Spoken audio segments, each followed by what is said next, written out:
ഇവലൊക്കെ ഒന്നും ട്രിപ്പ് തന്നെ. ഞാൻ ഇവിടെ ഒന്നും ചോറും കൂട്ടാനും വെച്ച് ഇവിടെ കുത്തിയിരിക്കണം.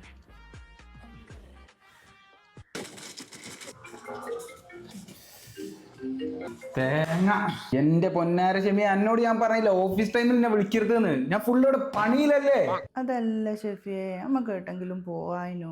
നടക്കൂല എനിക്ക് 24 മണിക്കൂർ തന്നെ തികയില്ല. എനിക്കും പോകാൻ വലിയ താല്പര്യമൊന്നും ഇല്ലാനോ. പിന്നെ ഫ്രണ്ട്സൊക്കെ പറയാട്ടോ എന്നെയും കൂട്ടി ഒന്ന് പോവാനോ. ഫ്രണ്ട്സ് ഉണ്ടോ? അങ്ങനാണെങ്കിൽ ആലോചിച്ചിട്ട് തീരുമാനം എടുക്കേ. എനിക്ക് പിന്നെ വലിയ തിരക്കാണല്ലോ, ടൈമില്ല. എനിക്കാണെങ്കിൽ പോകാൻ ഒരു താല്പര്യവും ഇല്ലാനും. അതല്ല ചെന്നെ, പണിയൊക്കെ നമ്മൾ നാളെ എടുക്കാം. എനിക്ക് എൻ്റെ സന്തോഷമായിട്ടുണ്ട് അതാ. വേണ്ടേ, പോണ്ട. പൈസ ഇല്ലാത്തപ്പോൾ എന്തിനാ പോണത്? പൈസ എന്നൊരു വിഷയമുള്ള കാര്യമല്ല ക്ഷമേ. വേണ്ടേ, പോണ്ട. കളിക്കല്ലേ ക്ഷമേ, പോവുക. അങ്ങനെയാണേ വേം വാ, ഞാൻ ഡ്രസ്സൊക്കെ വേം പാക്ക് ചെയ്യാം.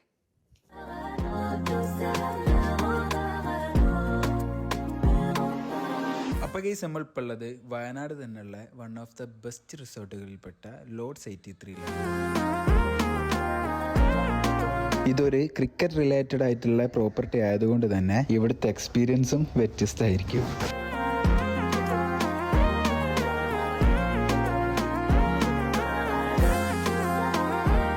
പിന്നെ ഇവിടുത്തെ ഫുഡിന്റെ കാര്യം പറയുകയാണെങ്കിൽ നോർത്ത് ഇന്ത്യൻ ആയാലും കേരള ഫുഡ് ആയാലും ഒക്കെ അടിപൊളി തന്നെയാണ്. നല്ലൊരു ഹാപ്പിനെസ്സും നല്ലൊരു എക്സ്പീരിയൻസും ആയിരുന്നു ഇവിടെ എത്തിയപ്പോൾ.